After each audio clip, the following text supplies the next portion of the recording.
আসসালামু আলাইকুম, সবাইকে স্বাগতম গ্রাম বাংলার সৌন্দর্য চ্যানেলে। আজকের ভিডিওর যাত্রা শুরু করছি ঝিল্লি গ্রাম থেকে। আমার ঠিক পিছনে রয়েছে এই গ্রামের বহু বছরের পুরনো একটি মন্দির। আজ আমরা ঝিল্লি থেকে টিঠিডাঙ্গা হয়ে মিল্কি ব্রিজ পর্যন্ত পুরো রাস্তা ও গ্রামের সুন্দর সুন্দর দৃশ্য আপনাদের দেখাবো। তাই ভিডিওটি শেষ পর্যন্ত আমাদের সঙ্গে থাকুন। চলুন শুরু করা যাক আজকের এই ভ্রমণ। এই মুহূর্তে আমরা রয়েছি ঝিল্লি গ্রামের একেবারে শেষ প্রান্তে। এই সুন্দর পুরনো মন্দিরের পাশে আর একটু সামনে এগোলেই শুরু হবে বিস্তীর্ণ সবুজ মাঠ। এই মাঠ পেরিয়েই আমরা প্রবেশ করব টিঠিডাঙ্গা গ্রামে। চলুন আজকের এই সুন্দর গ্রামের পথে আপনাদের নিয়ে যাই এবং দেখি গ্রাম বাংলার সুন্দর প্রকৃতি, মনোমুগ্ধকর দৃশ্য। যে গ্রামের ভোর শুরু হয় পাখির কিচিরমিচির আর শিশির ভেজা ঘাসের গন্ধে, যেখানে সূর্যের প্রথম আলো ধান ক্ষেতের উপর পড়তেই মনে হয় যেন সোনার চাদর বিছিয়ে দিয়েছে প্রকৃতি। এই গ্রামের মানুষের জীবন খুব সাধারণ, কিন্তু তাদের মনটা অসাধারণ। কারো বাড়িতে আনন্দ এলে পুরো গ্রাম খুশি হয়, আর কারো বাড়িতে দুঃখ এলে সবাই মিলে তার পাশে দাঁড়ায়। এখানেই লুকিয়ে আছে গ্রামের আসল সৌন্দর্য। গ্রামের সরু রাস্তা ধরে চললে দেখা যায় কোথাও ছোট্ট পুকুর, কোথাও সবুজ মাঠ, আবার কোথাও পুরনো একটি বটগাছ, যেটি বছরের পর বছর গ্রামের ইতিহাস নিজের বুকে আগলে রেখেছে। বিকেলের দিকে মাঠ থেকে কৃষকেরা ঘরে ফেরেন। তাদের মুখে ক্লান্তি থাকলেও থাকে একরাশ তৃপ্তি, কারণ এই মাটি তাদের জীবন, মাটি তাদের স্বপ্ন।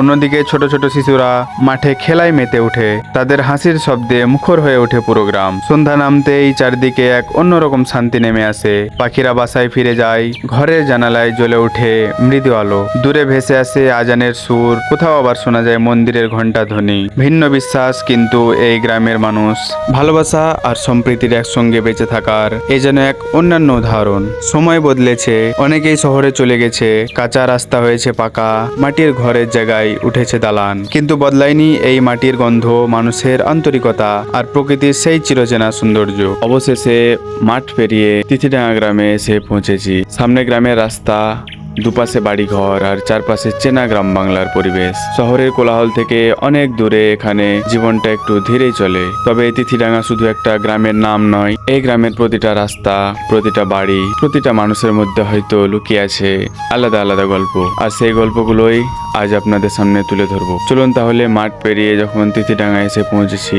এবার গ্রামের ভেতরটা ঘুরে দেখি এই গ্রামের আসল সৌন্দর্যটা কোথায় লুকিয়ে আছে। আমরা এখন এসে পৌঁছেছি টিঠিডাঙ্গার এক পাশে। এই গ্রামের একটা বিশেষত্ব আছে, গ্রামটা যেন নদীকে মাঝখানে রেখে দুপাশে ছড়িয়ে আছে। এই মুহূর্তে আমরা রয়েছি নদীর এক পাশে। গ্রামের রাস্তা ধরে একটু ভেতরের দিকে এগোলেই আবার দেখা মিলবে সেই নদী, আর আজ আমাদের পথও সেই দিকেই। চারপাশের গ্রাম্য পরিবেশ উপভোগ করতে আমরা ধীরে ধীরে এগিয়ে যাচ্ছি নদীর পাড়ের দিকে। রাস্তার দুপাশে বাড়িঘর, সবুজের ছোঁয়া আর গ্রামের মানুষের স্বাভাবিক জীবন, সব মিলিয়ে পথটা বেশ সুন্দর লাগছে। আরেকটু এগোলেই নদীটা চোখের সামনে চলে আসবে। তারপর নদীর পাড় ধরে ধরে আমরা এগিয়ে যাব গ্রামের আরো ভিতরের দিকে। নদীর হাওয়া, চারপাশের প্রকৃতি আর টিঠিডাঙ্গার গ্রামের সুন্দর দৃশ্য সবকিছুই আপনাদের সঙ্গে উপভোগ করব। আমরা এখন এসে পৌঁছে গেলাম নদীর পাড়ে। এই মুহূর্তে নদীতে বেশ ভালোই জল রয়েছে।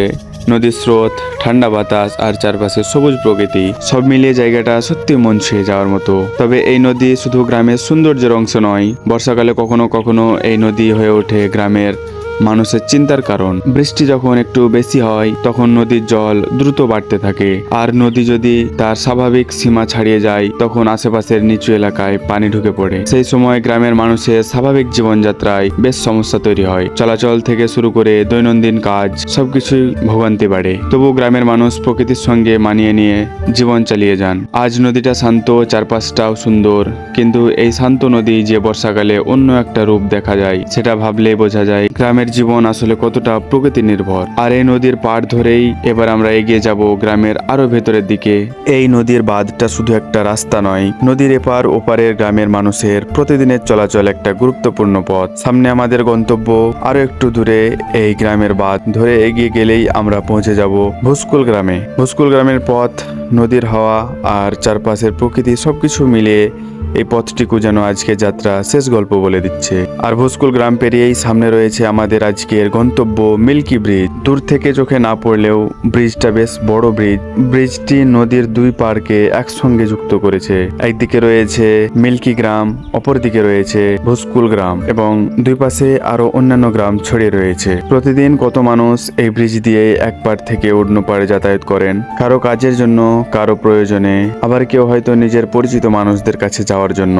ভাবতে অবাক লাগে একটা ব্রিজ কখনো শুধু ইট পাথরের তৈরি একটা স্থাপনা হয় না, কখনো কখনো একটা ব্রিজ দুইটা গ্রামের জীবনকেও একসঙ্গে বেঁধে রাখে। আর আজকের আমাদের পথ চলাও এসে থামবে এই মিল্কি ব্রিজের কাছে। নদীর উপর দাঁড়িয়ে একবার পিছনে তাকালে হয়তো মনে হবে কতটা পথ আমরা পেরিয়ে এলাম। মাঠ পেরিয়েছি, গ্রামে ঢুকেছি, নদীর পাড় ধরে চলেছি, আর শেষ পর্যন্ত এসে পৌঁছেছি এই বিশাল ব্রিজের সামনে। তাই আজকের মতো এই সুন্দর জায়গা থেকে আমাদের পথ চলা শেষ করব। ভিডিওটি ভালো লাগলে অবশ্যই একটি লাইক করবেন এবং বন্ধুদের সঙ্গে শেয়ার করবেন। পরবর্তী কোন গ্রামের ভিডিও দেখতে চান সেটা অবশ্যই কমেন্টে জানাবেন।